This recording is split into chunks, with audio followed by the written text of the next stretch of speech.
39 poets, 39 poems,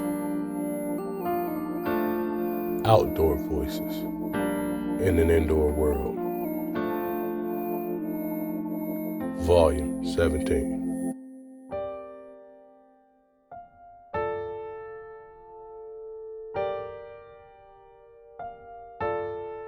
I'm Steve Brightman. This is my poem. It's titled The Mathematics of Art. Oh, I love this. Don't hold your breath for too long, says the wind. All the air in your lungs will never reach the stars. Stars are fire. This is a job for the mathematics of art. Wind has the luxury of running reckless through the trees because wind knows that it will never be buried in the earth. Wind will never be tethered to this world or the next. Wind will never have to explain numerator or divisor. Wind can't be bothered with helping me figure out the answer to the ugliest riddle the world has to offer.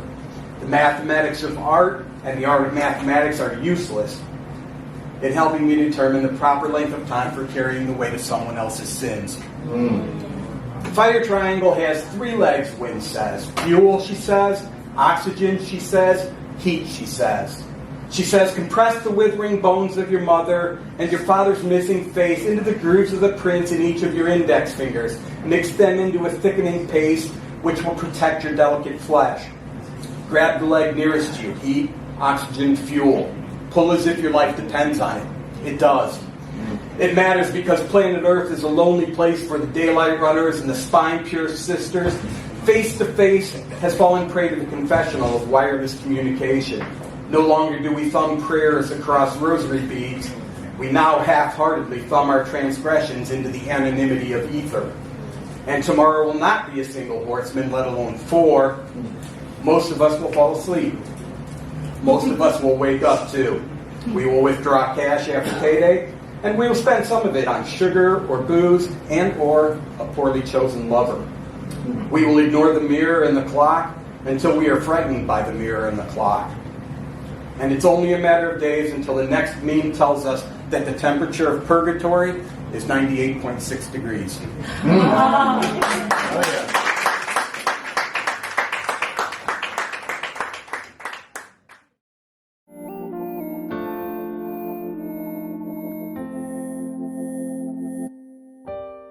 Disability is only cool when it is Frida, Kahlo, cause along with being hairy and having a unibrow that tracks across a forehead and brown face, just light enough for you to be cool with.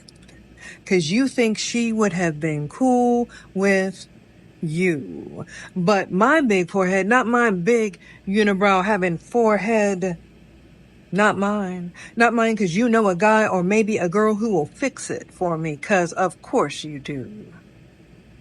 Because I'm not quite pretty enough, and it's a distraction from, wait, what?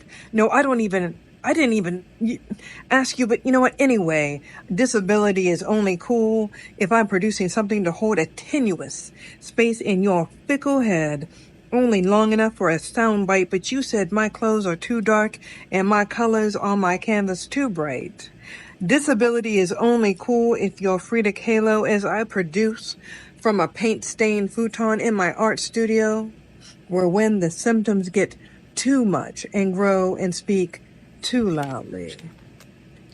I lay and watch art shows I hope to show in one day. I think I deserve to be seen. I think I do, but you asked me to sit in the back. In the back spaces, places, some things never change. Disability is only cool if it's Frida Kahlo, cause she's dead. And if she was alive, you'd push her off the cliff of your mediocrity for having the audacity to be a woman broken yet still beautiful, talent flying off her brush, absorbing it fully into her body, and painting in your face.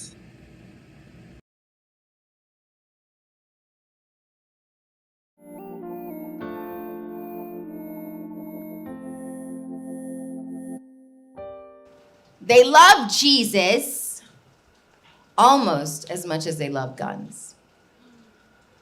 Love to make a Father, Son, a Holy Ghost with just the movement of one hand.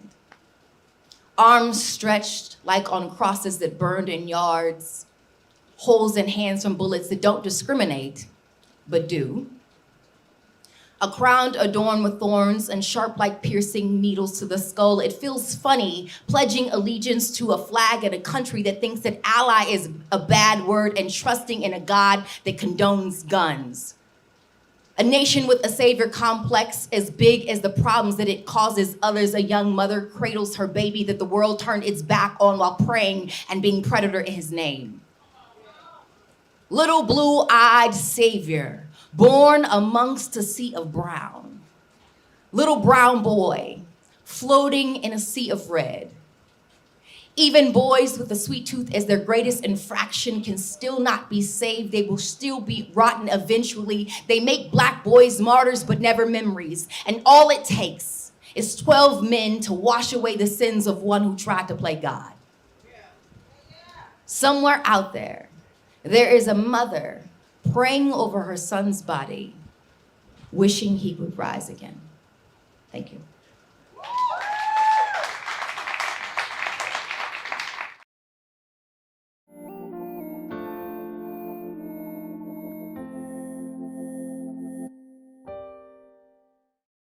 Through greased streets dripping in battered thighs, a raving violet ache anticipates me. It starts small, it's pink, a puncture hole, a deep thrombosis of loving life, a hard sucked lozenge thin as rain. But my, oh my, oozing, their hot cough vapours soon anaesthetize, soon swoon, soon swirl carousels of cherry and upticks, fuels ripples in violent greens, battery blues and dog dick pinks. Lick, lick, lip tuck asphalt curves, dip me hard, tongue it life slaver. Thonged lasses lasso their tongues, their foxy bitch screeches reach as far as the distant snake passes. Lurching further north, I'm hitched.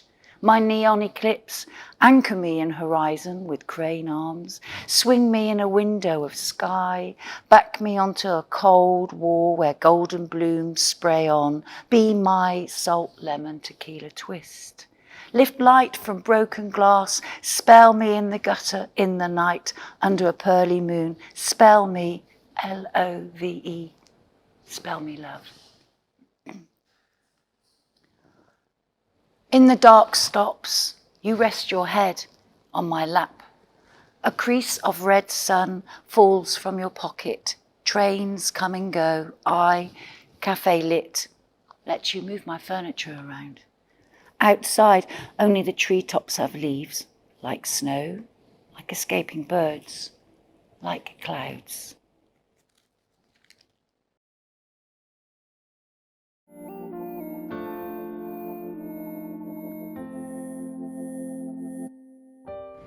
As long as I'm still breathing, you'll always have someone who loves you.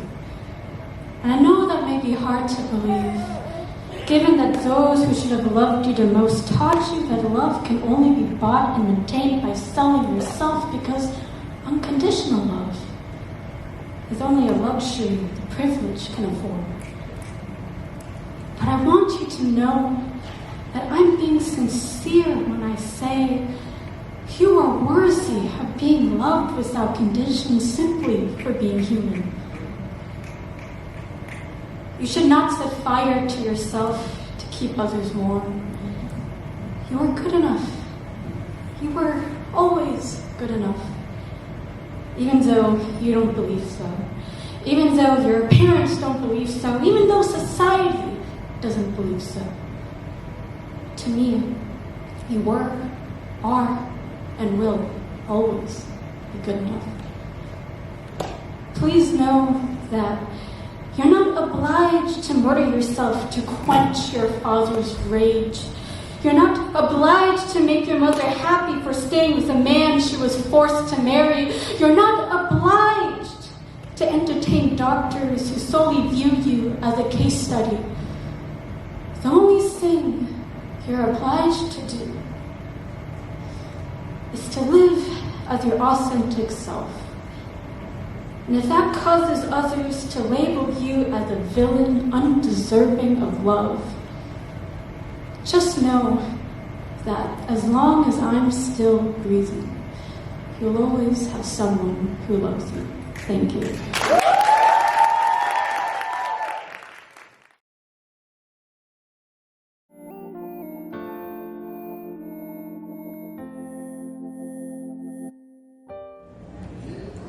That's how dope Mother Gaia is. She'll just blow your ass up in a volcano and you'll still come out healed with a rock called obsidian to help you release stress and anxiety, wager away to some sort of mental clarity, release past traumas, operandi modus, just reverse the mold, you know this. The fall, spring, trees, flowers, nectarine that produces a specific bee's aroma that redirects your harmful energies. Fuck frenemies, be busy working on being a better bee. No time for the in-between. Treat your ass like a fault crack line. You about 98 Richters, over degrees. From getting swept underneath one of Gaia's corners, I'll kindly slide your ass to the side like I'm pulling and tucking on one of the corners of these sheets. This wrinkle's a real goner. It amazes me how these bitch niggas be. How you close to me, maybe even fucking me. But deep down you feeling real bad cause you know you ain't really fucking with B. I'm not being cocky or vain. I'm just stating the obvious, plain. I'm cool and accept you for you. But you don't really accept me for me. You're envious. It's all good though. I know you don't even accept you for you.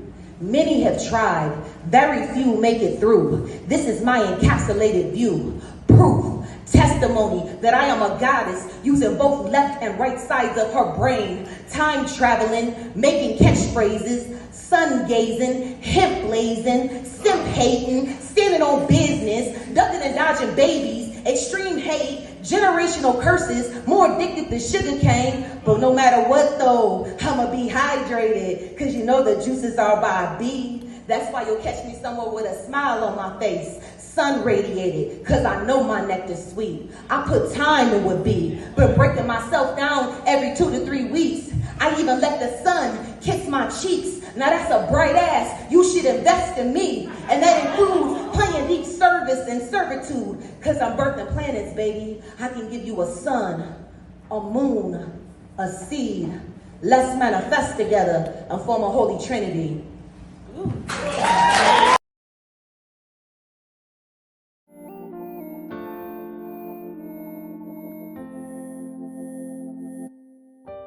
An average of one person commits suicide every 12.3 minutes. Someone attempts suicide every 30 seconds, and I was one of them. An unmedicated mess, a flurry of emotions, a murder of crows, a murder of self, an attempt on my life, an attempt to escape forever, for good, for eternity, to replace it with black and numb and forgiven, forgotten. Men like to suffer alone. It makes them feel brave. A bravado, a machismo, a mask that'll never tell, that'll never show, that'll never say, I hurt in ways I can't describe. I'm tired. I'm exhausted. Breathing is laborious, and I hit the lab to crush myself beneath impossible weight, thinking, if I can lift this, I can deadlift myself out of any hole, but we can't, and it doesn't work. And I would have died had a friend not picked up the phone. And all I would have left behind are these poems and pill bottles, liquor half drank, a blunt smoked down to a roach, a house where the clothes need to be folded and the dishes done. I suppose I was just trying to remove the biggest mess, like if I got out the way, everything could be clean, like my blood would never be, like my body would never be. How can you feel clean in a body housed disease and stigma and his hands? My friend saved my life with words. And they say actions are louder. But if you say love loud enough, it moves one to action. It is a call.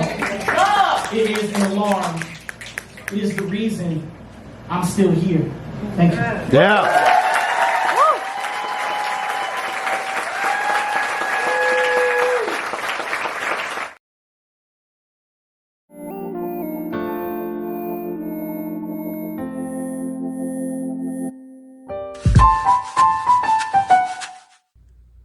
There is nothing fine about being confined. Prison is painful. I wonder if my mother look at me shameful from her angle because her angel has her heart tangled. because I tangled into a place where dark clouds cast black rainbows and it constantly rains snow, so all I see is hell. Heads hang low in cells and we try to exhale when there's no mail. Feeling expelled from the world because they can only understand Braille. Blind for real to those in jail. Our hearts become cold as hell to those who let us grow old and stale. The ones we once loved before become foes as well. The door to our emotions become closed and nailed. And every day the feeling to explode excels. See, prison can corrode the soul and expose the frail. We lose control being controlled by those who need control themselves. Thinking of children oppressors. We become restless and then obsessive with being aggressive. Some men were sitting there and watch a century change. I shed tears hoping someone would feel my penitentiary pain.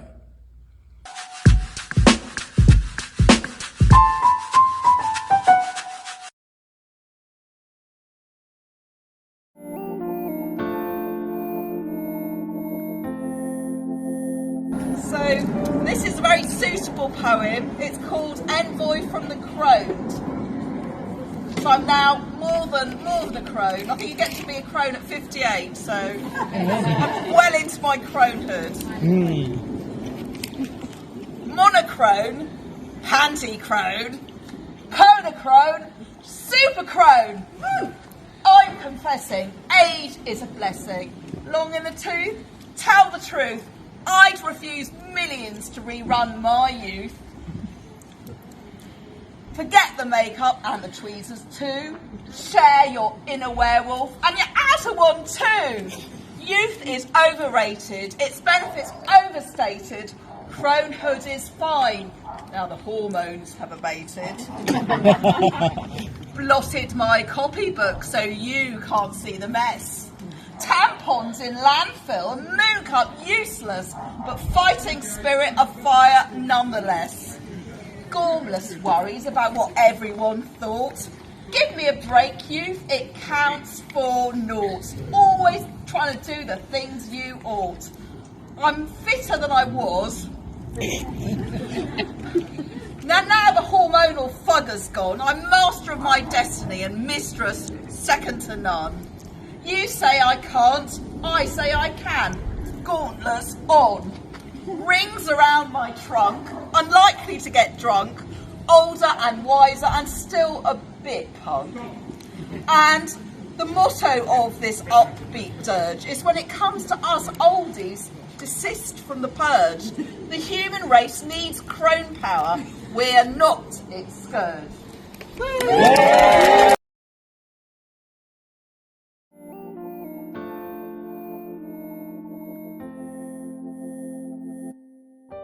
I'm a storyteller, so I got a story about love. All right. I've only felt I've been in love because I was able to love versus actually being loved. Let me say that again. I've only felt I've been in love because I was able to love versus actually being loved. And I became okay with that. Or more like I talked myself into believing that I was okay with that. See, detrimentally, I'm this hopeless kind of romantic that does some of the most ridiculous things that violate non-toxic relationships 101, like falling too fast, the smell of desperation for connection seeping out of my non-verbal communication, believing in love at first convo, swept away from exaggerating compliments and promises. So I start trying to prove my worth when there is no tangible proof of their own. Overlooking major red flags that scream run in bright, flashing neon colors. Then again, I knew they were major, so I technically didn't overlook. I sent those notifications straight to ignore. I was only fooling myself, thinking I was fooling others. Everyone saw right through it. And I fought them over you. 6 months down the road and poof, we're through. Gone but not forgotten. For the damage is truly thorough. When self-healing hits, it can sting like a and you know what it is without me having to say the word. So I can no longer complain about how he didn't do this. Couldn't fix that. Be mad hollering that I wasted my time since he didn't live up to any of the things that only his words proved to be true. I did this. I gave myself this pain. Not the pain of heartbreak, but once again needing to recreate another world where I am needed. Not like the lead of a blood tie, but one that extends past the molecular levels of my DNA. One where he sees her and she sees him. One song and dance later, they're married with 3.5 kids and 2 dogs named Ren and Tintin. There it goes again, that hopeless romantic. Fantasizer like my life is a freaking storybook. Kissing frog after frog, looking for a prince in a pond filled with toads. Okay. I did this. I enabled myself to be an enabler, leaving my chakras open for the taking. So willing to be needed, desperate to feel another under the very flesh I didn't even fully love. Foolishly, knowingly, giving me to the false taker fully. There's that hopeless romantic for you. I mean, overreaching love addicts, seeking validation from entry-level applicants, giving them boardroom access. I have to believe that love has no boundaries, but that doesn't mean that I shouldn't.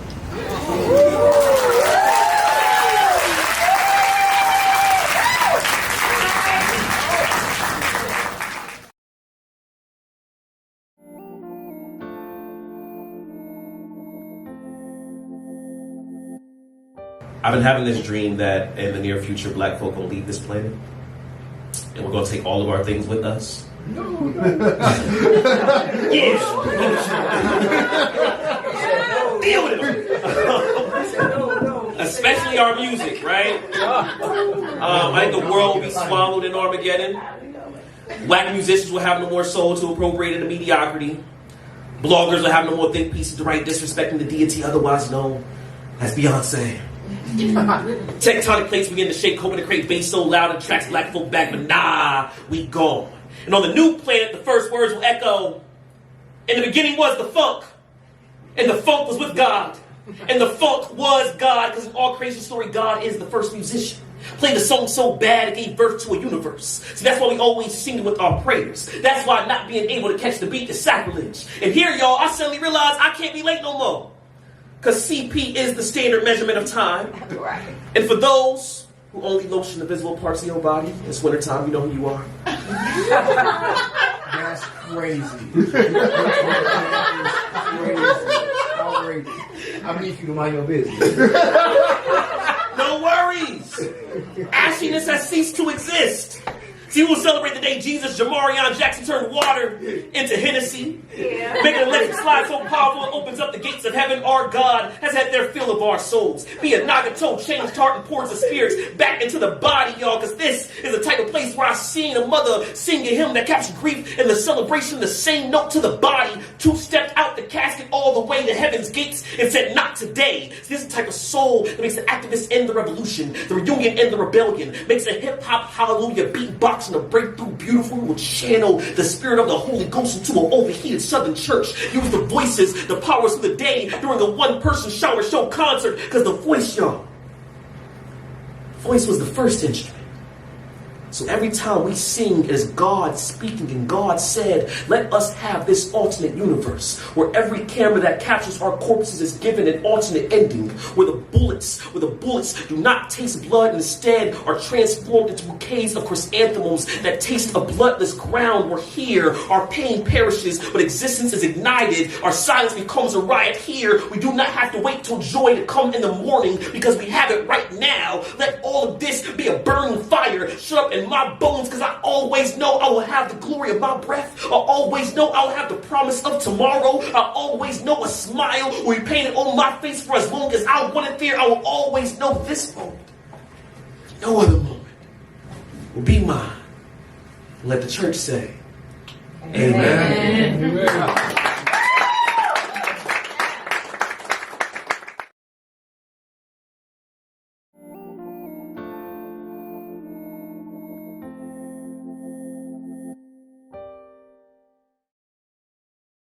Dear Mother Earth, we are grateful for your selflessness, Mama. You strapped us to your back, nurtured us, cradled us in your bosom, and fed us organic, nutritious, and safe food. Enough to boost our health and support our bodies. Gently caring for and holding on to us tightly, never letting go. Despite our disservice, you give us numerous second chances. We've bored deep into your core and with no regard for consequence caused you great pain. By mapping your skin as with hot, scalding tar, we've filled your lungs with the pungent smell of burning trees and greenhouse gases. Wildlife dependent on you scamper left and right seeking shelter. The ecosystem collapsing as we continually lose biodiversity. Mother, you aren't as vibrant as you once were. Watching the ice in your eyes rapidly liquefying, falling like rain from above, it trickles down into the cracks in your drought-infested cheeks. You stare into nothingness during this ironic display of extremes caused by global warming. As the quaking earth threatens to erupt beneath your feet set on a pile of waste, the waste we failed to properly dispose of, one that now haunts the seas you hold so dear. Yet, oh Mama, you hold us tight. You cradled us in your bosom, nurtured us, and fed us the finest foods, a third of which we waste. As we celebrate her today, I ask, shall we continue to destroy our home, Earth, or will we save her? In the words of Pope John Paul II, the world will not continue to give up its harvest except with faithful stewardship. We cannot say we love the land and then take steps to destroy it for future generations. So, when life across the world returns to a semblance of normalcy, we cannot continue to act as though it's business as usual, because it's not.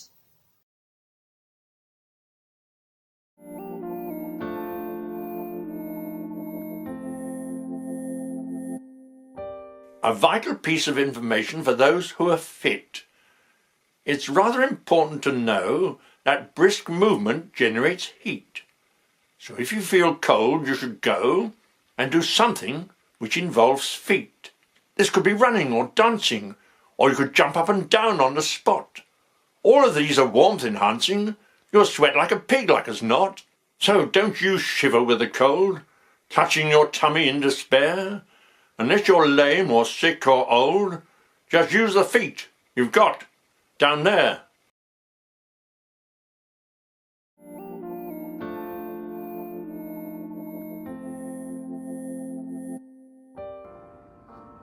Mirror, mirror, on the wall, who's the dopest of them all? Depending on the day you ask, the mirror just might be brutally honest. And sometimes the mirror will have you feeling yourself. Whether fried, dyed, and laid to the side, pixie cut, laced with creamy crack, free-formed, plaited, flawlessly froed, two-stranded pigtails, edge-controlled, or Dominican wrapped. Whether kissed by the sun in au naturel, or slayed to the gods with the face giving what it is supposed to have gave. Whatever the mirror has to say, feel good in the reflection of self. Sometimes we hide behind the mask of makeup. Sometimes you may look in the mirror and not even see the true reflection. We hide behind the masks of our hair. Sometimes we hide behind the mask of a smile because we are daily learning to accept ourselves for all that we are. You are so modest. With every glance as you pass your reflection, acknowledge the picturesque figure that shines and look back at it. Sometimes you have to make the mirror your best friend. In friendship, in real true friendship, one must be able to keep it real, even when it hurts.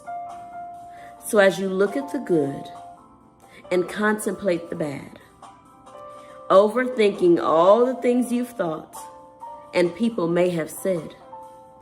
Know that you are beautiful and wonderfully crafted.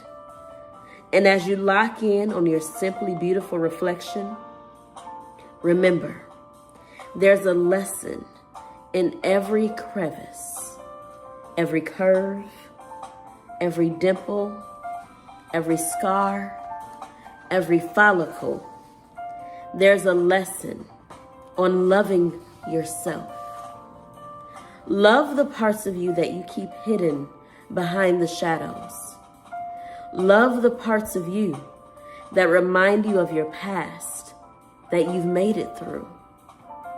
Love the transformation yet to take place and in its natural state.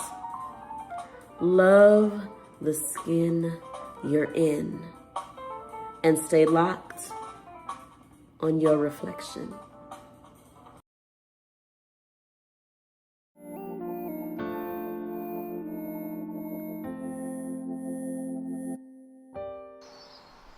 "6 miles out of Tewkesbury, tractors, sweat and dust, new-mown hay, diesel heavy on the air.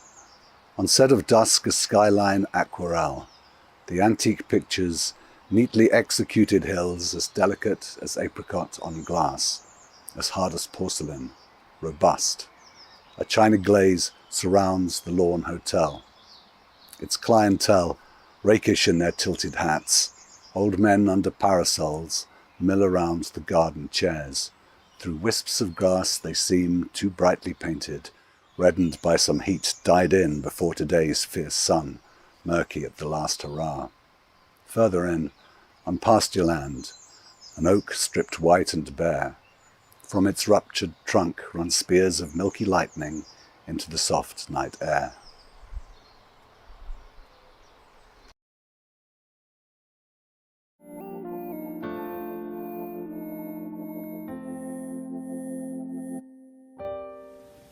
Even stones break. Even stones in time break into pieces. Why shouldn't hearts fall apart? After all, they are meant to melt, pulsate, bleed, if the blade is sharp. She gave birth in a cage, clinging to her leftover life and that of her newborn pup.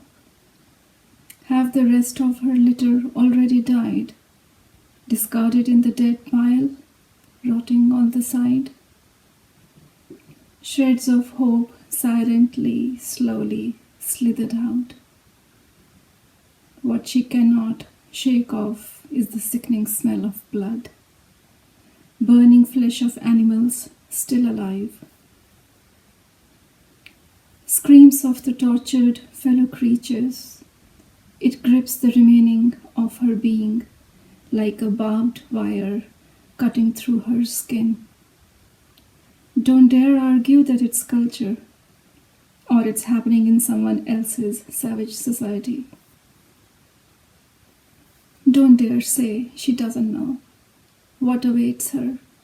She is only an animal.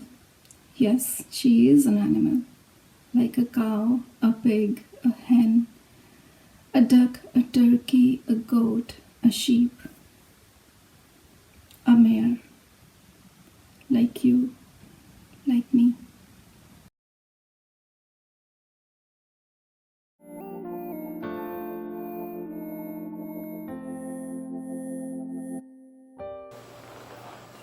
The ice cream truck came today, and I was so cloud nine excited that gravity could not calm me down. If I wanted, I could jump high into the sky, maybe even higher, snatch the J's off the telephone wire, toss them on, lace them up, and make my way over to the ice cream truck. I rally my friends as I pass them. They spill out of their front doors. Some mirror the color of melted Whoppers and Milk Duds, while others use they smile as the cream inside those round caramels. Some be strawberry shortcake and banana twin skin, while others be fudge round, both cookie and stripe, and we are all looking for a snack, and so we run. The wind at our backs propelling us toward the truck, and me, well, I'm faster than everybody in my wake. See, I've always been the first to take off, the first to jump the gate, the first to see an opportunity to run and grab it by the throat, because to me, the only time that the last is first and the first is last is in the Bible. So boy, you best make sure you are at the front of every single line you come across. I cross the street. I dare my friends to dart into traffic with me, because no cars can hit me. No cars can hit me. Our youth acts as a force field. Our smiles force feet to slam on brakes. But when I got to the other side and saw the burlap sack in the back alley, I screeched to a halt and the smile melted off my face. My friends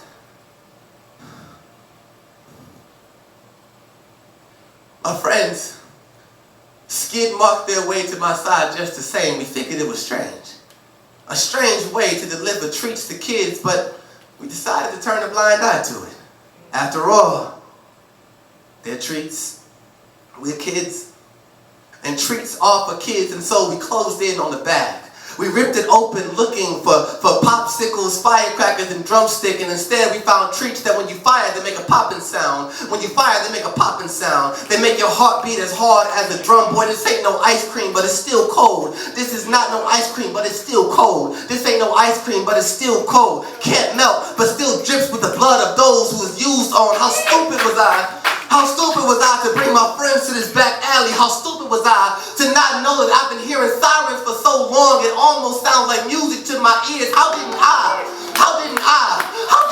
who was always the first in line, not see that truck speeding out the back alley? How slow was I to realize that ice cream trucks bear more colors than red and blue, and my friends are still standing there, tearing the bag open, ignoring the scratched off serial numbers, kind of like how only parents pay attention to the cost of an ice cream, and kids get to eat to their heart's content. Forget the strawberry insides of our cousins and our siblings. Forget the streetlight poles that serve as sticks for the memories of our loved ones, the popsicle lord. Forget the shoulders that bear caskets like ice delivered to the back door of a business on wheels. The hearses that act as trucks, and the wails of mothers and friends that act as songs, and on it goes. And I'm standing there watching my friends, sick and disgusted, tired of being tricked.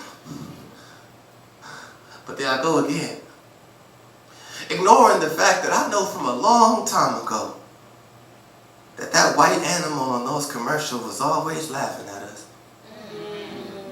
calling us silly, telling us that tricks are for kids.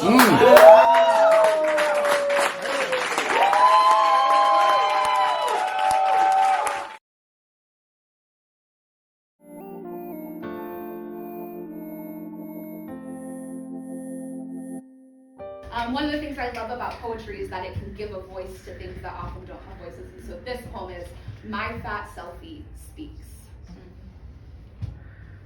You can look.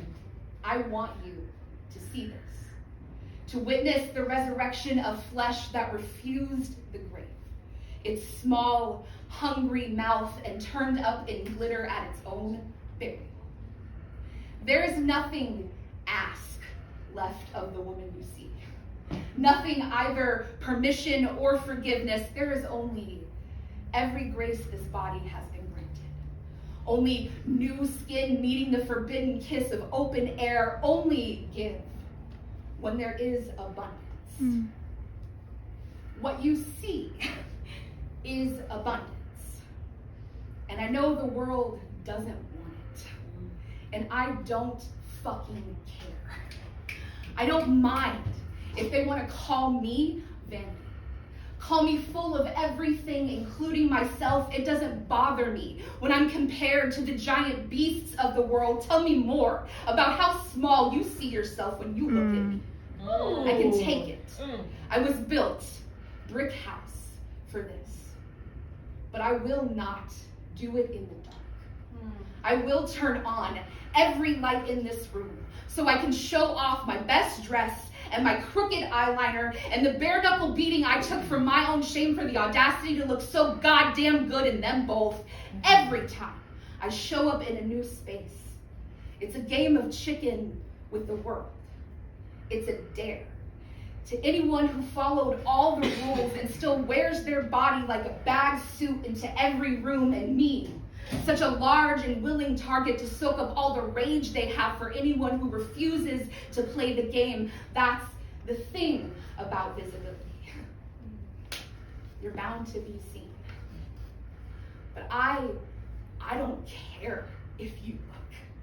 If I am full of anything, it won't be shame. It won't be hiding. It won't be accepting something just because it was handed to me. I'm meant to be here.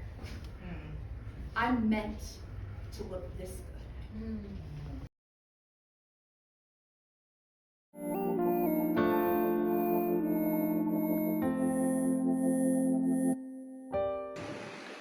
I know I feel like I hear what you're saying right now, and what I'm saying to you is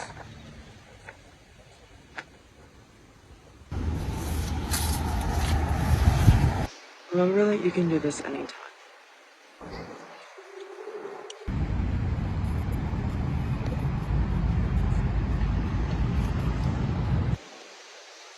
When you're in the park, you're part of it.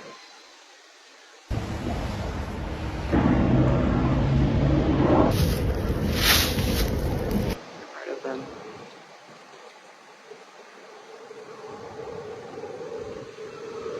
You're part of this. You're part of this. There's nothing to get.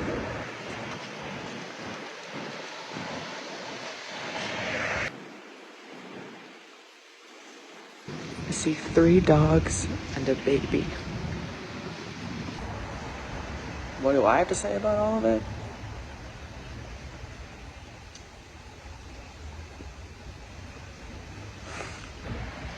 Zoom in just a little bit and use this if you're worried.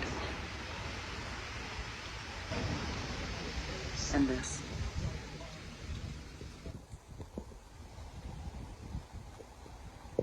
And this. Nice to meet you. My pleasure. It would be easier if there was something to get about this, if there was something to understand at all. But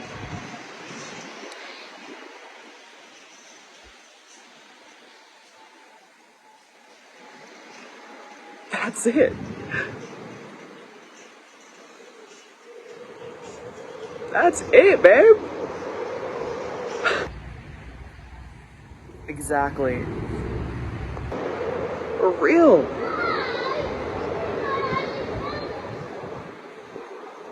Me either.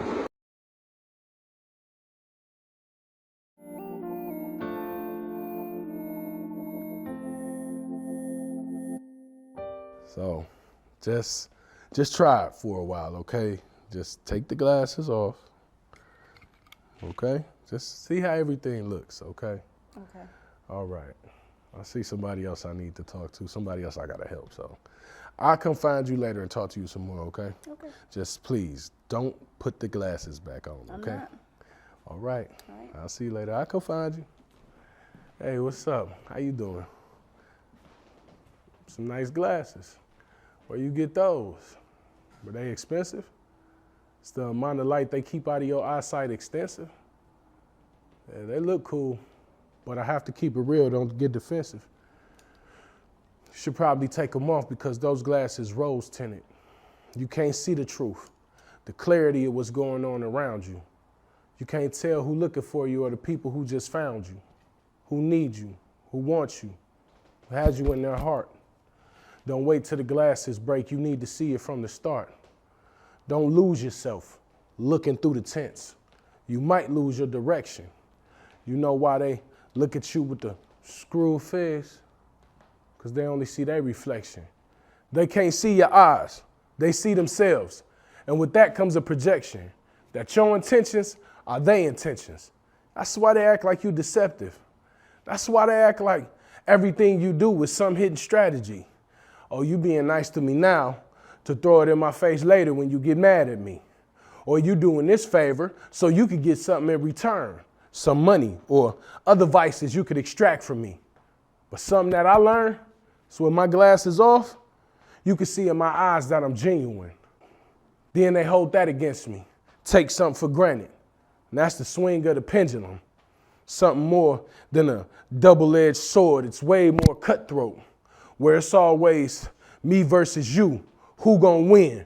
I hate everybody and fuck growth. You can't keep it real with yourself about yourself. That's why it's so easy to hurt people. Hurt people hurt people. Some people hurt me, now I'll go hurt a few people. Now we all equal. No, we not, people.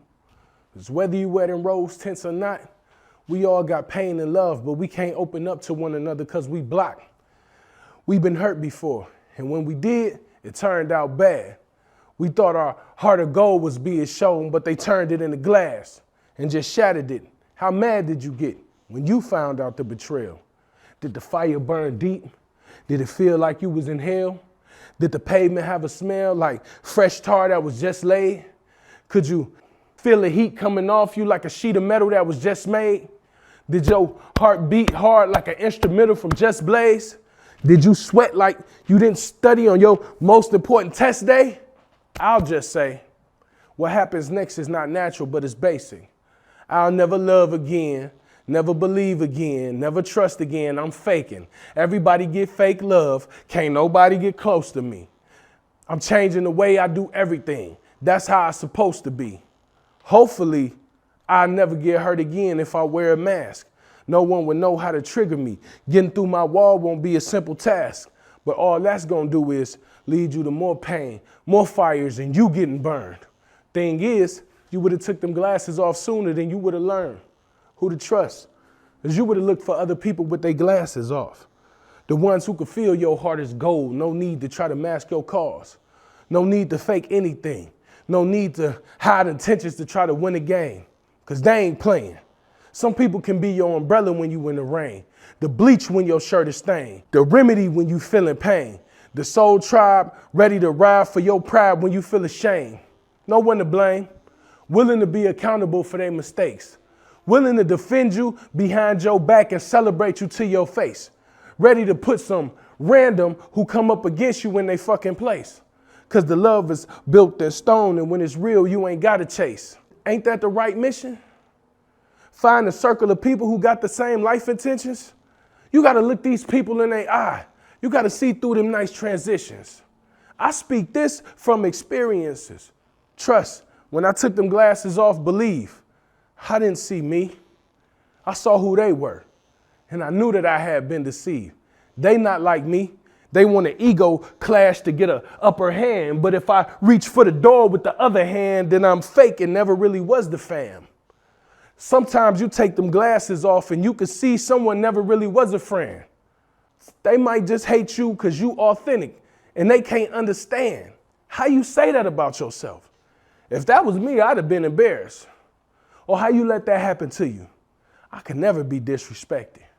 Them the same people who always think they right and can never be corrected. When it's time for accountability, they looking for a nearest exit. I got my glasses off. I can admit when I'm wrong and I can see you. But with the glasses on, you see you when you realize your reflection is see-through. With the glare, you can't compare the eye movements to the body language. If you could connect the dialect with those two other things, your connections might be painless. What I'm saying is, good, bad, or indifferent, it don't matter, y'all. For your mental health and your spiritual status, now take them rose-tinted glasses off. I almost forgot. F you and the company you keep.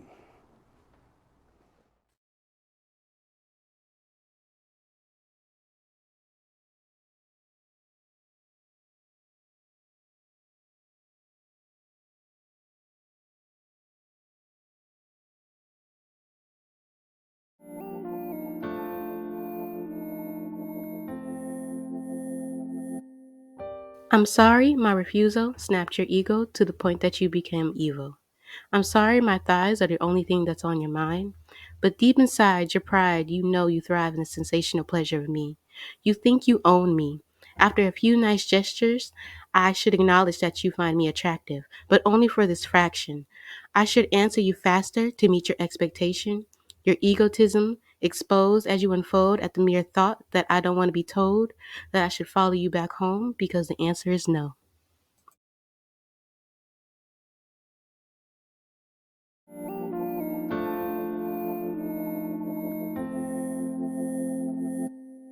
Juniper Park, the train is about to depart. About to depart to Juniper Park. The train is about to depart to Juniper Park.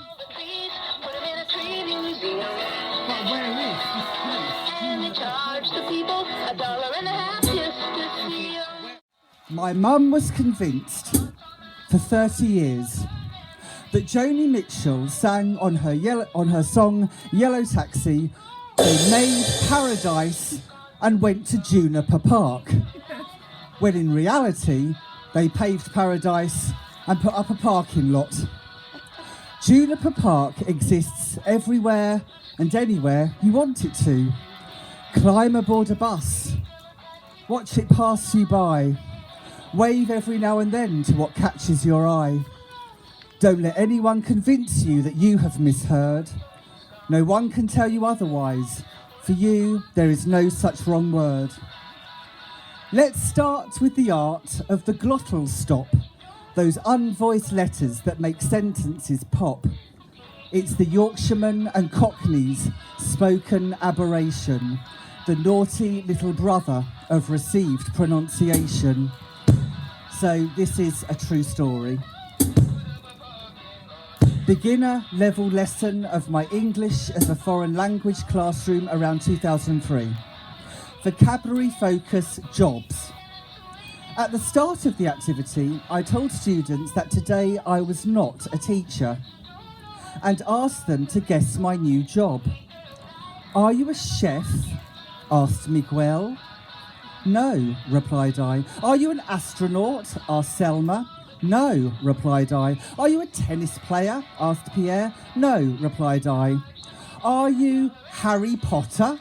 Asked Yulin. Harry Potter? That's not a job, replied I. Job, yes, Harry Potter, replied a frustrated Yulin. Are you a doctor? Asked Jorge. No, replied I. Are you a journalist? Asked Malgorzata. Yes, replied I. Well done. Teacher, journalist, Harry Potter, shouted Yulin. The other students chuckled and some even roared when I asked her to write Harry Potter on the board. And she wrote, and I swear to God, I thought she said Harry Potter. Yulin wrote, are you Harry Potter? Are you Harry Potter? Whilst not being complacent about the effects of elision, that's when two letters adjacent make one hell of a collision, perfectly embrace it, that sonic slur, when the vowel and the consonant get together and blur. I can't find it in the A to Z, my friend Gavin once told me at the end of a night. I've looked all over the map, across, up, down and right. No hill called Botma, where your dad told us he would pick us up from if we missed the last bus. We'll have to walk home from Tunbridge Wells. That's nearly 10 miles from outside the Three Bells. Whilst Gavin was lost in translation, I liked being with him lost in confusion. Though cute seeing him panic, he was getting progressively manic. Don't worry, I said. Relax, just chill. My dad said he'd pick us up from the bottom of the hill, and in my dad's Kentish twang, I'll see you at Bottom Hill. And he thought, yeah. It's quite funny. I was like, hang on, is there a hill actually called Bottomer? Let's celebrate these mishearings and more from my English classroom. Ready to laugh, ready to boom? This first one is when I played the soundtrack to, Olivia Newton-John's famous song, Let's Get Physical. And the lovely nun in my class thought it was, let's get biblical, biblical. Madonna, surprisingly enough, has had some wonderful misheard song lyrics in my class. True story. The student wrote, like a gerbil, touched for the very first time. This, I think, is the best one. Poppadom Street, I'm in trouble deep. REM. Hang on. REM. Calling Jamaica, calling Jamaica. Euro 96, that's on 3 lions on the shirt. The student, sea lions on the shore, which I thought was better. From the effects of elision to the glottal stop. How about this naughty Nick Kershaw malaprop? Don't let your sun go down on me. And that's what my student wrote. And this is slightly naughty, but true. Many years ago, one of my, dare I say it, quite handsome students made me laugh as loud as can be when he wrote on his feedback form, I enjoy being under Mr. Lee. Thank you.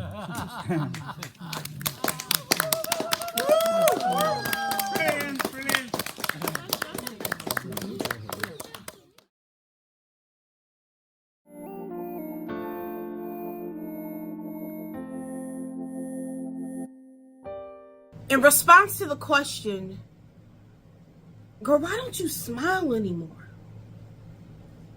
When your tooth falls out, no one really cares but you.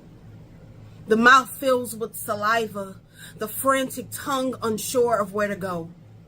When another tooth falls out, you tell your doctor your mouth hurts, that your grin is different. Notice how the mouth collapses into itself instinctively. You keep your lips pressed.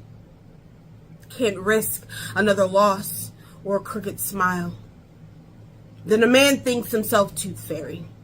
Collects each bone, a composite sketch to construct the perfect smile. A black woman disappears, and no one really cares but us. The space between their whereabouts and last breath fills with ignored police reports with women who have not come home. When another black girl goes missing, you tell the men dressed in sirens and body cams to help. Know that the teeth could have been saved if they were deemed worth saving, if the dentist understood how the teeth shape the mouth, how it grieves the missing, how it continues to ache even when closed. The tongue paces from cheek to cheek, believing for a dental miracle, while the medical professionals suggest a full extraction. Notice how the black community collapses into itself. We keep our lips pressed instinctively. Can't risk an altered storyline, a fracture in a jawbone. Can't save a hoe unless she a hoe first. Can't be a victim unless she addicted to disappearing. Black women shouldn't be graveyards of chipped teeth. Women infamous for how they didn't survive the uprooting. The pulling of teeth is killing us. And you wonder why the mouth won't heal. I can't bring myself to smile. Can't afford to lose another black girl. Blood spills. It's not surprising though. Should be expected after a routine procedure.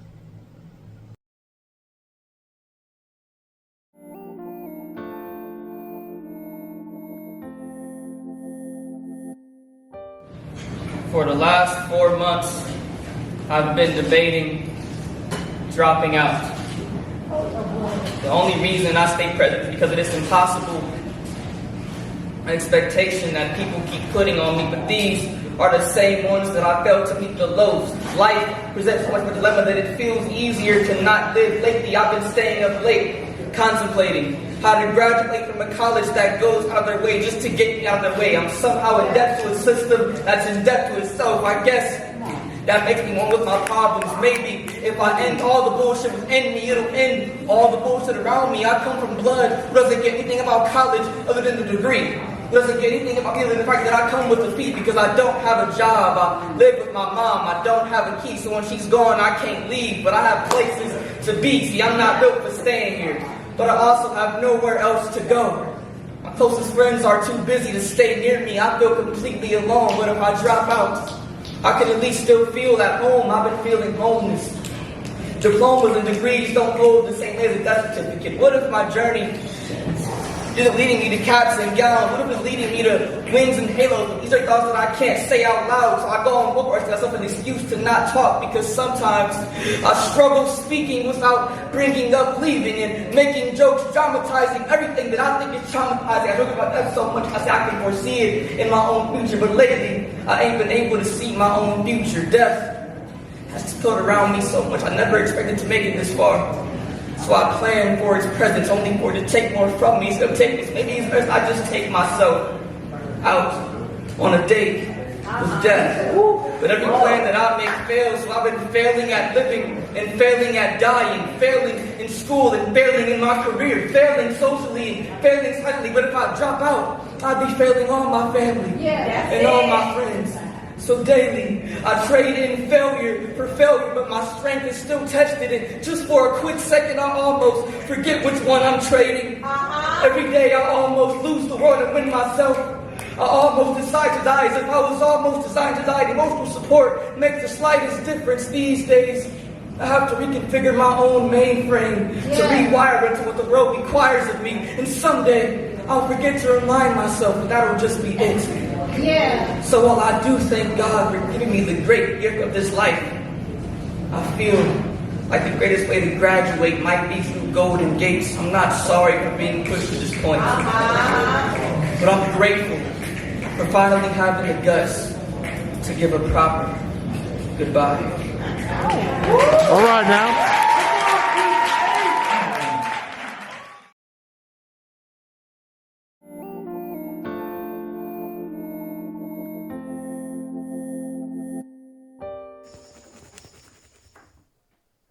Sadness's shape.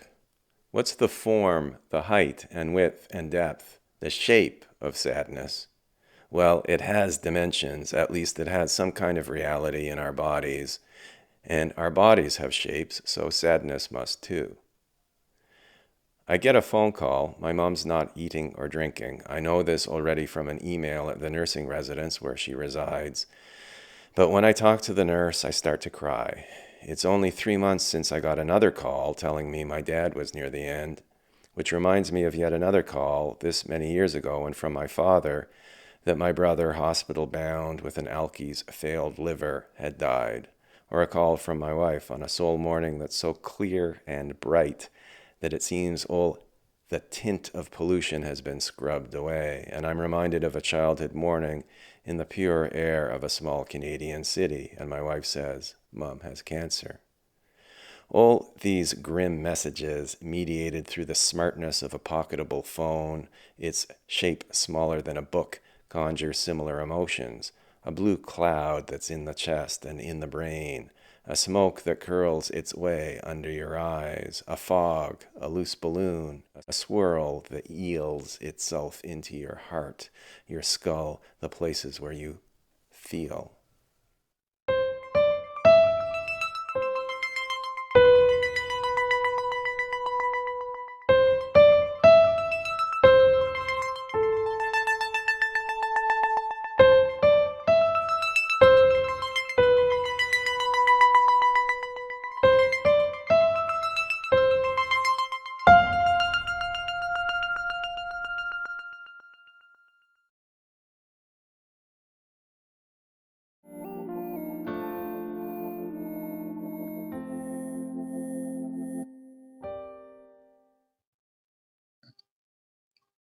Don't scream, or the neighbors may hear you.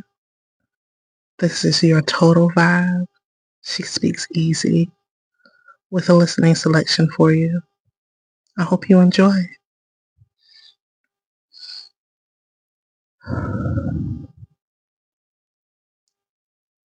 Darkness surrounds us. All there is sound. The sensation of silk sheets, moist lips, kiss chocolate hips, as the echo of moans fill the air. Darkness divulges us. Goddess frame alludes across the shadows. The sweet taste of juices, but still no sight. Hands on soft flesh make the vision in the mind so genuine, like sight has come just for a moment, then gone.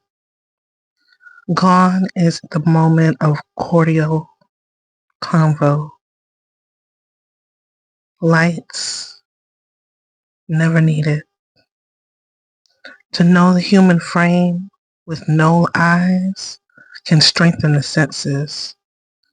Sensual senses that twirled till erupted in intense pleasure. Come, come, complete the moment in time with a gush of everlasting, intoxicating bliss. Opic.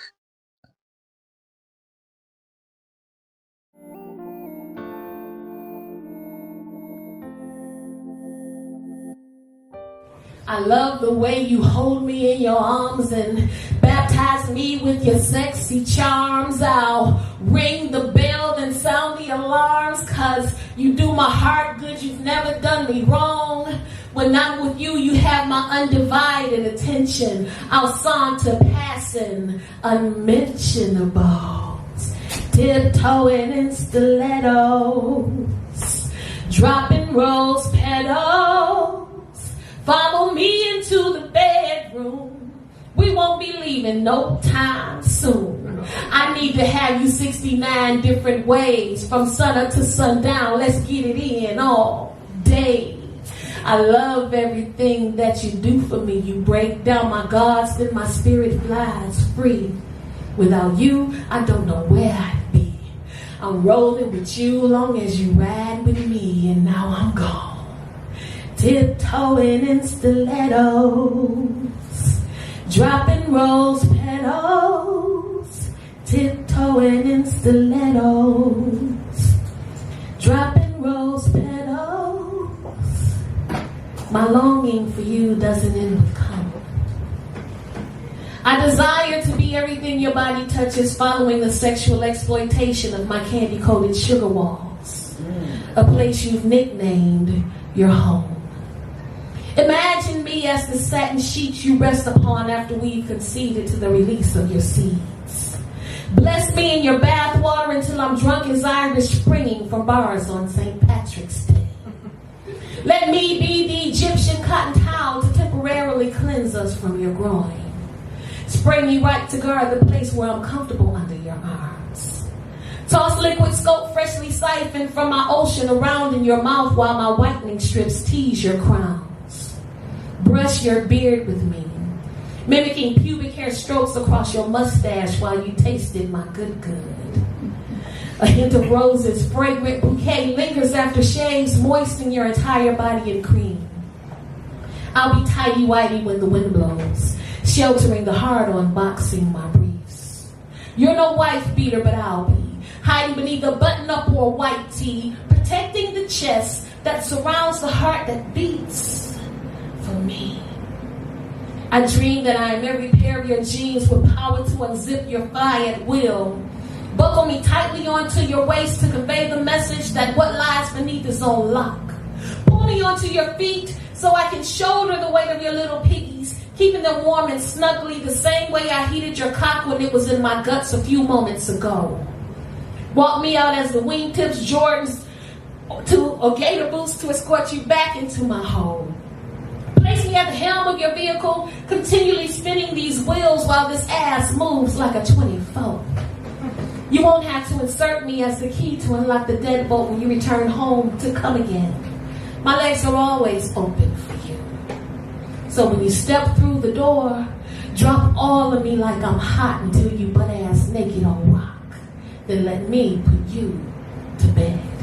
One single rose, no spill.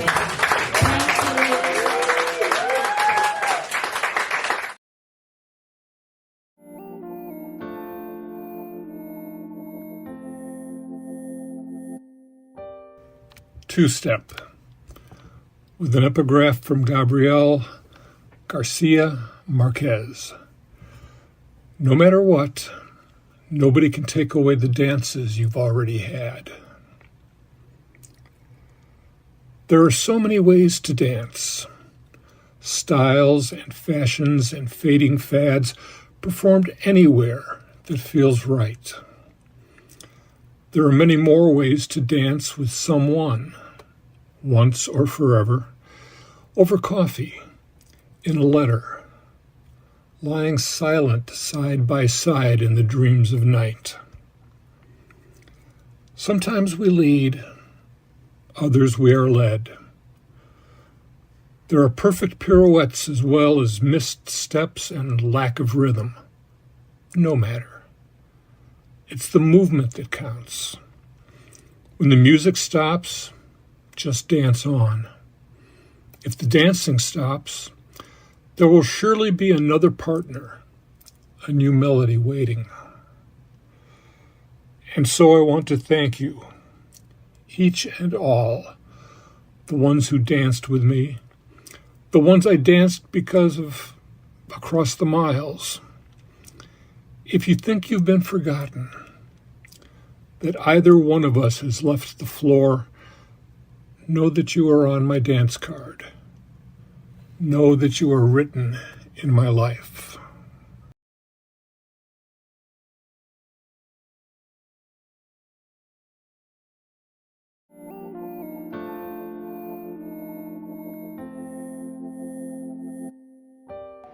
How dare she walk with authority, all power flowing from her head, lips, hips, right through her fingertips. How dare she? Words raining down supreme, chipping away at racist and patriarchal regimes. Yes, queen, do your thing. How dare she? If you have something to say, say it to my face. Here's the time, here's the place. It's Vice President Kamala Harris. Put some respect on her name. Female, black, Indian, and changing the game from one of Monopoly to, I'm sorry. How dare she have the Reds running scary, checking minds with the canary, scrambling to find oxygen because it's quintessentially necessary. They are on life support, identifying beneficiaries. Recitation is needed if they're going to stay alive as they weirdly, steadily creep towards their own demise. How dare she speak so eloquently that the devil stumbles and stutters whenever she speaks? He is like Samson without his hair. Weak. Notice, he talks a lot. Lot. Preach, Rose Gold, preach! How dare she? How dare she have the audacity of hope and dreams? It is beautiful to bear witness to her journey. Don't stop believing. Auspicious signs is what we are seeing. Vote for her November 5th. Show the world who you rocking with. They not like us. How dare we?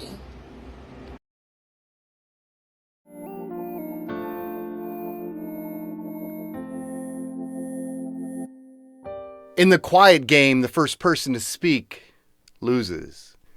It is often employed by parents of talkative young children, hoping for a little momentary peace. But sometimes, after we age, the child, through lack of text, phone calls, and visits, ends up playing the quiet game with their father. In the quiet game, you win by not making a sound. I let you learn your grandchild's new name on Facebook because I didn't want to have this conversation. The one we are having right now. In this awkward moment at our awkward family reunion, you make a point of telling me how you don't have anything against anyone being gay or trans, and for a moment I feel a glimmer of hope, which quickly fades as you continue. You just don't like it when they flaunt it on television and movies. In the quiet game, you win by not letting your existence have a voice. And you feel the need to add, you think it's a sin. The quiet game was invented a long time ago. You do, however, note that you don't think it's okay to beat them up. How you'd have their backs if that ever happened to them. Acknowledging the very real possibility of force, of danger, of threats, of intimidation that may come upon them for the very beliefs you've been spouting off. People always seem to be freaked out when they hear sounds coming from the closet, even when they shoved someone inside. And I wonder how I'll report this conversation when I return home. So I guess, my children, Grandpa will be fine if you would just play the quiet game with your lives.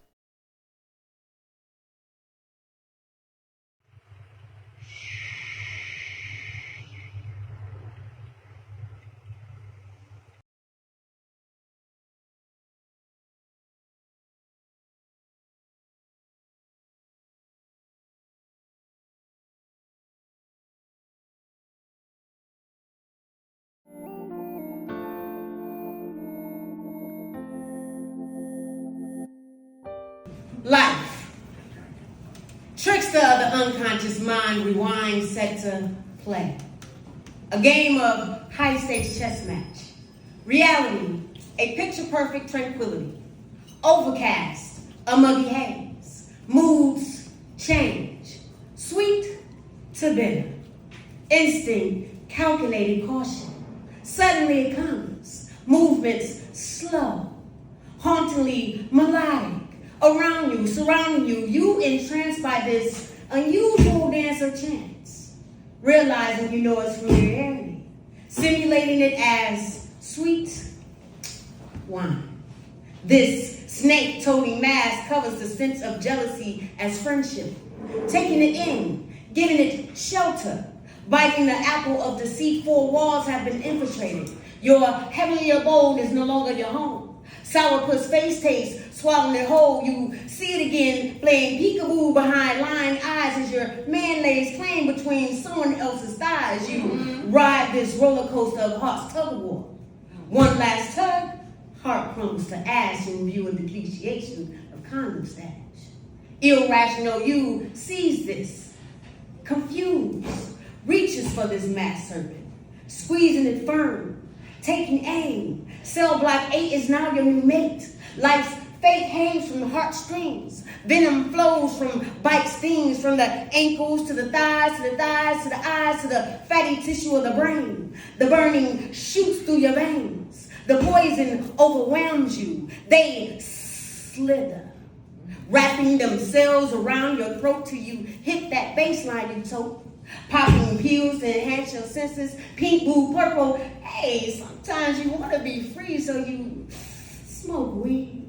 Don't be fooled. Deceit plays behind deceit. Wisdom's key can't be found without memory. They do look good, the slithering menaces. So creepy, cold, and calculating, living in big white houses with changing faces. These anacondas plays the pimp car well. Lassoing us like hoes, turning us into pros from the cons of their antics, spoon feeding us fallacies like government cheese. They will never quit until they subdue the conscious mind unconscious, rendering you lifeless. They come like a sudden hex, chameleons they are. Guilt, fear, racism, skepticism even plays its part, until screams of caustic rages come from within. The situation defines you. Gravity pulls you in all directions. Delusional you sees it but are unsure of it. Mass confusion unmasked is still a snake. Pick your poison wisely. Caution, the new antidote. Hey.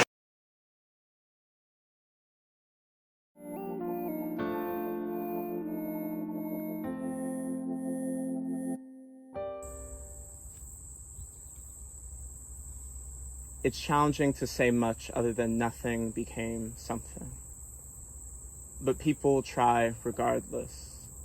7 days, cosmic catharsis, there's handfuls, take your pick. I take comfort in believing everything is bright lights and stardust, learning itself again and again, but sure, let God have the credit. Here's the prestige, the pressure too.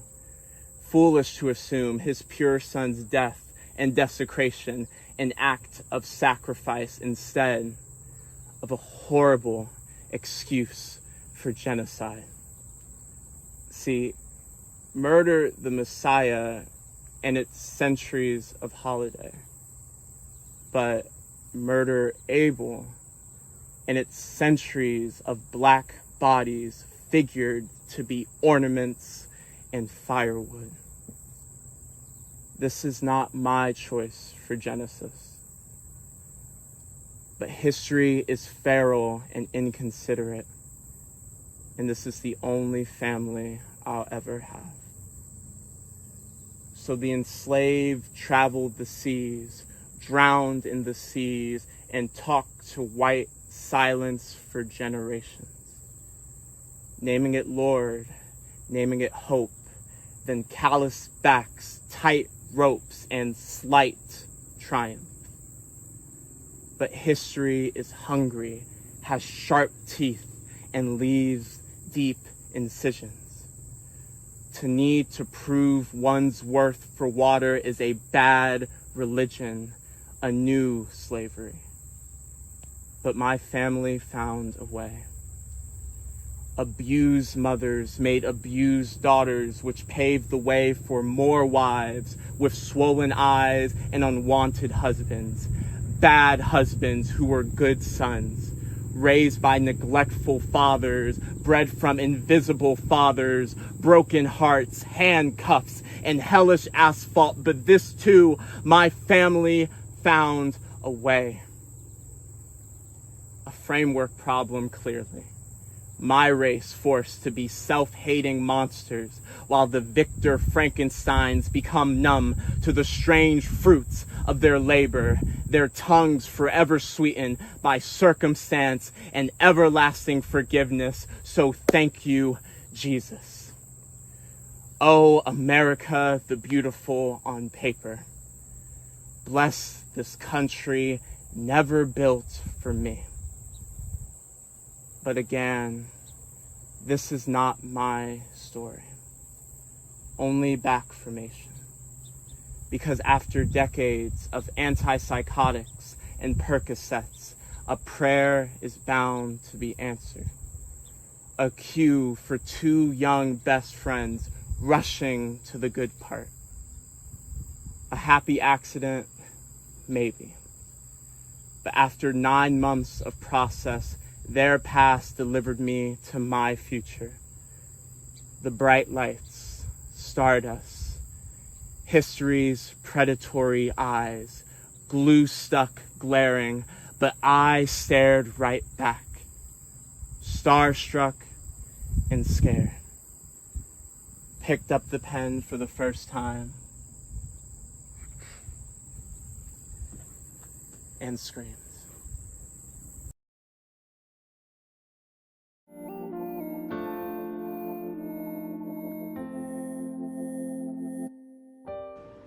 I will take you back, like the iron you took from me to build your levers and springs and pistons, like the iron in your own blood that also came from me.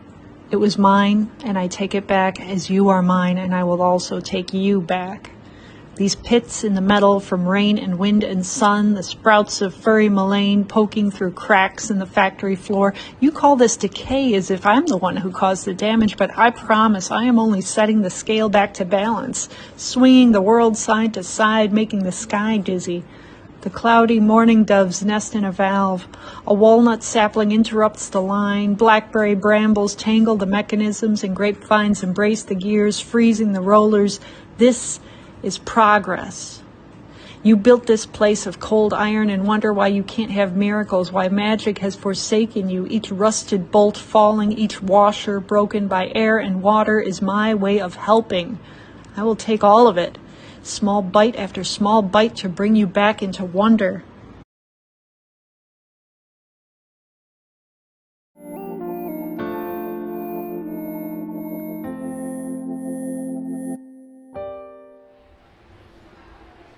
So on TikTok, they've been asking women, would you rather be in the woods with a bear or a random man?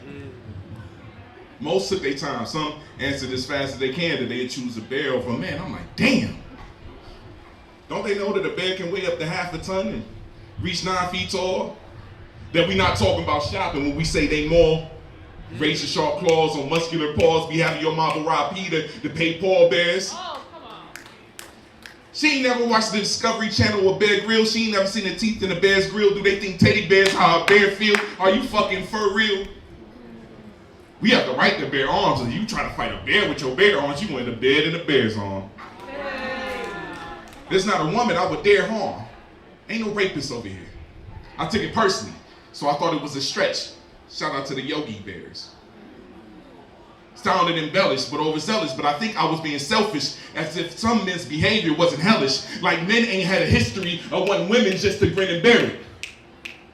There's around 20,000 murders a year in the United States, compared to over 400,000 sexual assaults of women. Don't get it distorted. That's just the average of what's being reported. Now, I'm naturally protective, so I had to think about it subjective, step back and see it like a detective, see it from their perspective. She don't know anybody that's ever been attacked by a bear, but she can go to her local hair salon and see 5 sexually assaulted victims over there. And the only bear hugs that violated them didn't come from a bear. So yeah, she's not gonna trust men, especially if she don't know you, but we gaslight like she's the one being bipolar, barely acknowledging the fact that she has a just cause, like she's saying it just cause, like she ain't been trying to protect her honey pot from men's paws. But we'll play the game pause like it's that many gay niggas knocking down your door. No diddy, this is happening in your city, not just the Memphis Grizzlies. We be seeing a woman with childbearing hips, and we can barely wait to get our bearings straight between her 2 continents. It's okay to be attracted to a woman, but let's not be overbearing or too obvious, and just because you like her don't mean she gotta acknowledge it. You know, y'all could just be polar opposites. She don't give a fuck about the nature of brown bears and how a bear look when she got strangers in her neighborhood plotting to leave her with a Care Bear in the kitchen and barefoot. Speaking of which, how many women might have been leaving a New York, LA, or Chicago club, attacked by a man in white socks trying to leave her with a Chicago Cub, so she stayed with her car keys and bear mace for the off chance the nigga attacking her is barefaced and their waste of facts. Uncomfortable with that for the beehive, too many men behave like they don't know how to act. Men that attack, rape, and kill, they not just trying to steal a purse, not caring who they hurt, but at least for the bear, playing dead actually works. It's uncomfortable, but it's the bare truth. So eat the berry, spit out the seed, and grow a tree that'll bear fruit, because this is a huge problem, but it's not more than we can handle. Take Mystical, for example. He's accused of sexually assault not once, but twice. And this time he's actually facing life. And I don't care if y'all don't like it, like life don't sound fair. But if I see Mystical in the forest with a grizzly, I'm probably gonna get busy and help the bear.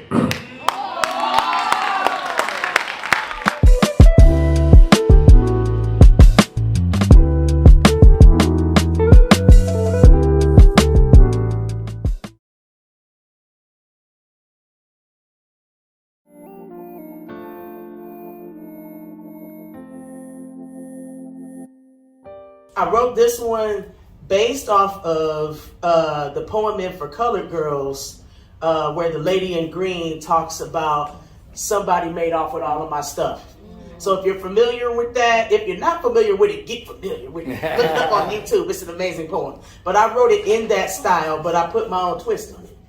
I wanted to write myself anew, but came home to find my pens were gone, paper gone, laptop too, no tongue, not even a throat to cry out from. Somebody that made off with all of my stuff must have happened while I was at work, working for most stuff.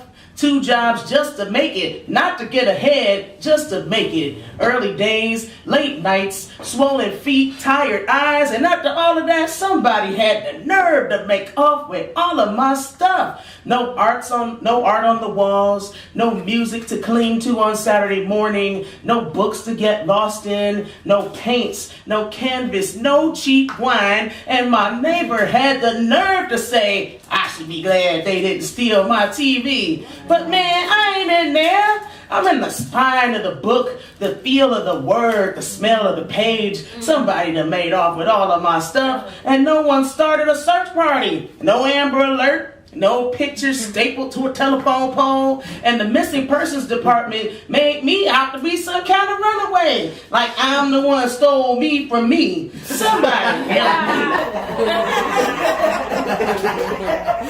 I need reinforcements. I need gang. I need Itazaki Shange to wash over me and help me pull off a rescue. Help me get me back. Help me find the dance in my poem and the machete in my word. I remembered sassafras, cypress, and indigo made magic in recipes, used them as prescriptions. So I went to my kitchen to conjure some inspiration. Found my cupboards bare, no bowls, no spoons, no stove. You mean to tell me somebody made off of my stove in broad daylight and nobody saw nothing? How they gonna steal the cinnamon, turmeric, and ginger I need to keep the reflux down and the rhitis at bay? Who's taking care of me? They need to give me back. Somebody made off with all of my stuff, and this time it was not a man. The lady in green taught me all about that. I would know what to do about a man, but it's a whole system made off with all of my stuff. Wasn't happy with my mama's stuff and my grandmama's stuff, all the way back to the slaves that were ourselves when we were the commodities being bought and traded. Same system told us the bootstrap mentality. When the hardest working people I know still live right here with me between the red lines from 100 years ago, working ourselves to death. And we done heard enough victim blames and show is a shames and should have took better care of ourselves to kill us twice. What they trying to leave me with? Some busted down broad eating grease out of styrofoam boxes, praying on a number like it's a retirement plan, doping down to the foolishness on TV, too tired to smell my own stink or fish the remote out the couch cushions to change the channel. Somebody done made off with all of my stuff, and I'm tired of being the electricity that powers this mother, making the rich man richer while I got ink staining my sheets from falling asleep with the pen in my hand because I got nothing left in the tank for me to rewrite myself. Right. I want to stop running.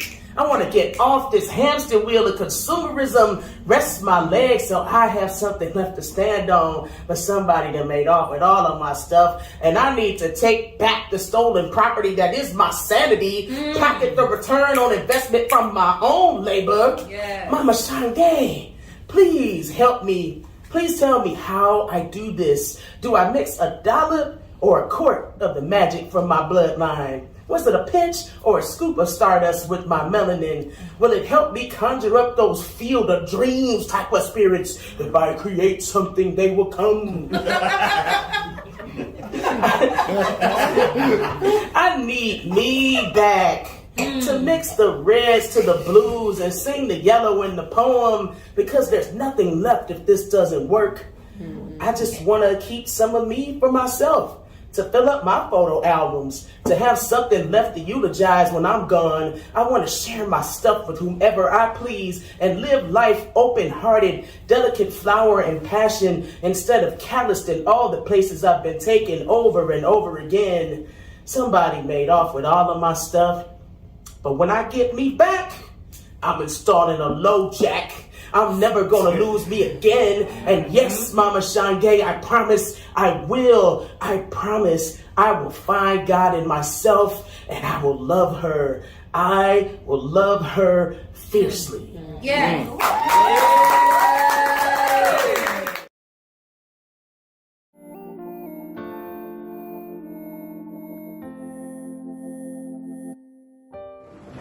Yeah. You ever had to teach your little sister how to fight? Yes. My sisters taught me how to lean forward with a full fist, how to balance my four corners, taught me how to wash my walls and keep my house in order. She say, "Should, girl, you gotta do your laundry enough for your tears back to the waters." My sisters, the chain breakers and the pacemakers. Got feathers that'll puzzle any locksmith. Give her with your bag, look death in the eyes, pat her on the head, and with a gentle kiss say, "Not just yet, baby." Been tame in the weather and weathering a storm, and with a full circle and the mouth of the beast is where we shape shift and take new forms. My sisters be the master manifestors, the master metaphysics, militant, and a timely fashion, master the art of patience, been lacing all bent to the beast. We been tethering our souls to the streets and our dreams. Well, our dreams to the way we breathe. See, we heard the call and we nursed the cries, and with picture full of clouds, arrows of morning dew, we rise, casting rainbows back into the sky, station where day falls and night catches. Wash, rinse, repeat. Wow. Then go record our lessons. See, my sisters taught me how to sew the rhyme to the reason, and the reason to the cause. Filter it throughout my body. Then go record my testimony on the wall. She say, this is where the prayers go. And this is how you receive. Shh. Hush now. Girl, go on and let the preacher preach. God got miracles lying and dormant that's about to speak. God got the kind of blessings can't no man reach. See, my sisters be the poetic philosophers. How you do that? How you turn that shame into honor? I mean, how you be turning the burning towers into beds of flowers? Throw our shades in a fire, go cage a lion with a little prayer, a little change. Says, flat-footed Indian, wide African ankles, vines dancing to the rhythm of her waist. Oh boy, she say, how that taste? I just used 3/4 a full-grown lock and a sunset from an honest day. Mama, tell me how that feel. How it feel to be able to create war or peace and pull it from your thighs. To be able to take a motherless child and soothe his cries. To be able to have agape telling stories through your eyes. Take it down. Mama, tell me how that feel. To be able to create war or peace and pull it from your thighs. To be able to take a motherless child, place it on your chest and soothe his cries.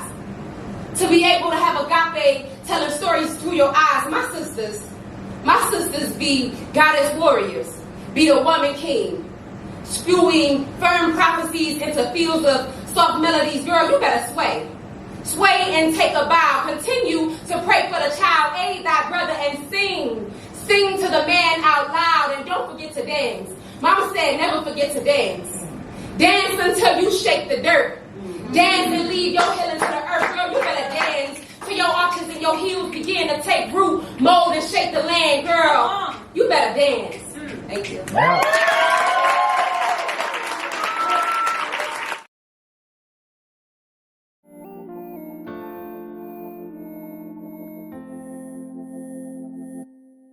For the playwright Sarah Kane, whose play I starred in. And before even reading the script, I was casted as the character C. Then I read the script and found that her story was exactly my story. And my name begins with C. Then the playwright, after writing, killed herself. So I wrote this poem. C. With a disposition like Nina Simone's tonsils. She extracts compliments like a syringe. C is very good at a plethora of things. Being alone. C is very good at being alone. Very good at knowing why. What she is good at is important. Cece take her mind, which is a hornet's nest, and smash all the sanity out against a tree. She's carved a king out of her own funny bone. Cece laughs. She laughs like the mortician's daughter. She laughs. Say that. She has tombstones for teeth. For God's sakes, she is a New Testament to the old saying, a house built against itself can never stand. An oxymoron sniffing oxycodone off the spine of the Quran. Yes, she knows she's bleak. No, isn't sick, doesn't want your medicine.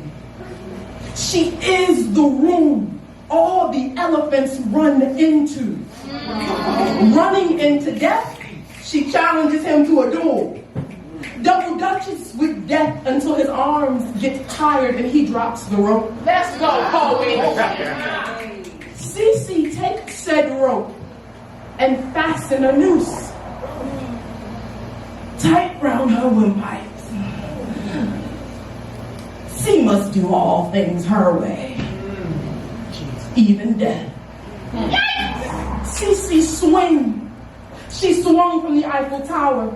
She swung from shoelaces. She swung at grown men for her brother's life to watch her run. Let's go.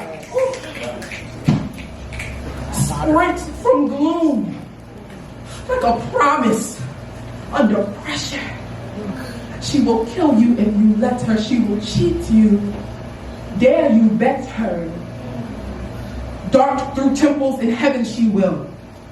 Burst forth from the cold iron grip of incubus she will see. Motherfuckers don't know. C has tenacity like a mother's search. Like a crumbling church is this sounding familiar. Wakes like a Tupac song. Aches like your heart. Breaks like one too. Can't you see? C is you. C is for Chris Brown's chrysanthemums. He bought to say, I'm sorry. C is for cocaine-coated coughs coming home to a crow's nest chest. C is for the criminal in all of us. It's for the wishing to be cleaner than we ever can be. C is you. C is you. It's always been you. All right now.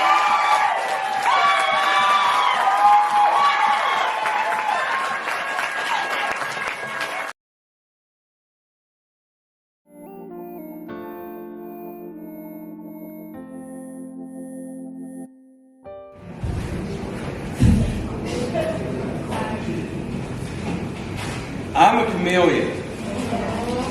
In fact, you might think I was gaming the way I can change skins, but I quit playing a fortnight ago. The older I get, the harder it is for me to make friends when so many I had and the playpen grew and the copper pots are, for you laymen, that's a reference how the Penguin was once Bruce Wayne's friend, but he eventually grew up to hate him. What I'm saying is I'm like Batman, and that most people who've seen me have never seen me with my mask off. See, I wore a mask before COVID, and I haven't stopped to this day. It's not for stopping the sneeze, monkeypox, or the plague. I'm the man in the iron mask trying to pick a lock in his cage. Trying to process this rage with more onomatopoeia than the comic book page. Nails. Bloody, dripping drops convert these random thoughts to coherent thoughts on a page so I can do this mock of a play with a 3-minute clock, but no props, but I still feed off the props I get after rocking the stage. I have to remind myself to soak in the applause and the praise, because if only for a moment I get to pick the lock on this cage, you could say my origin story is a hellacious war full of glory with all the gory details redacted. The fact is that one man's vulnerability is another man's ammo. So would you rather be the buck or the one in the camo? I remember growing up, my father used to tell me, boy, you need to toughen up. So now I play coy and I keep it buttoned up. Whenever my boys ask me what is up, I just say nothing much. Even though anxiety's got my heart beating so fast, you think I was jumping double dutch. Still, I run it back even though I break every time we huddle up. See, I often feel fake in group conversations, probably because I'm thinking so much I have to remind myself to breathe. Coincidentally, ADHD, social anxiety, and addiction go together better than peanut butter and jam, so I get southern fried without ever buttering pans. See, if I'm sober in a social setting, I stutter and clam up and mutter and damn bro, my stomach feels like a fluttering fan.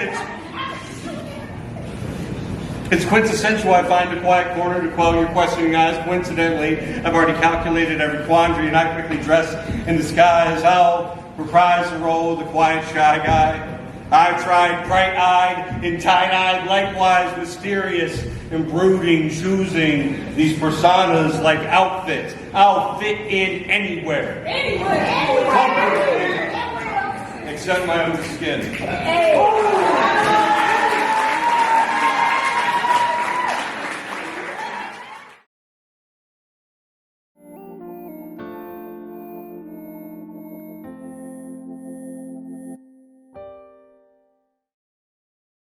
I was at the beach the other day, and I see two women riding down the boardwalk on electric scooters, skin like burnt offering, hair in surrender to the wind, faces flushed with excitement, bodies oblivious to everything around them. And I just don't know, maybe it was the way they smiled a little too big, or their suspicious form of travel, or the tie-dye shirts with the sides cut up to the armpit, or they didn't wear sunscreen that day, and that's just not what any normal person should do. But I had no choice.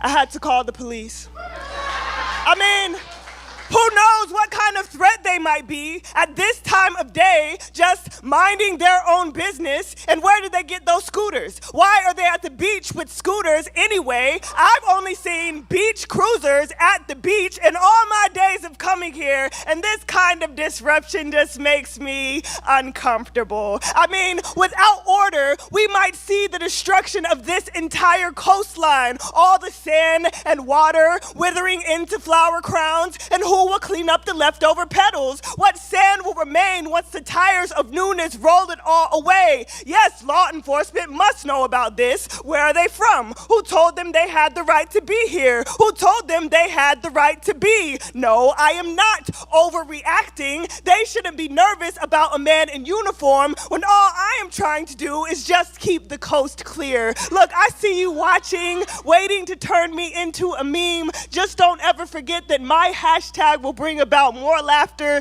than yours ever will. Look, all I'm saying is this is the beach. And as far as I'm concerned, only a certain kind of people belong here. The kind who know what it feels like to be dragged across an ocean. The kind who can smell salt in the air and feel the sting of separation. The kind who know that an evaporated sea is the same as a graveyard. This is not a place to take the sand away unless you can take the entire body with it. So sure, these two women may only know a siren from the distance, may not look at a body of water and see an endless decay, may not recognize how a shore can erode an entire population, but I am certain that their presence here will not stand to benefit anything that has come before. So yes, I will notify the authorities, because people can't be out here this carefree, this oblivious, this unbothered, can't be out here just living.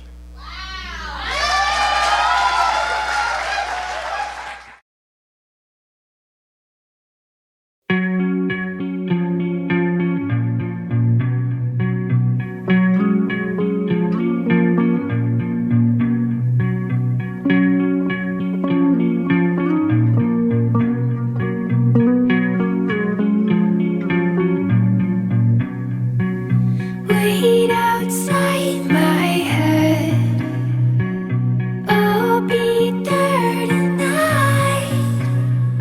I try to stay present, but the astronaut seems to be taking flight. Wait outside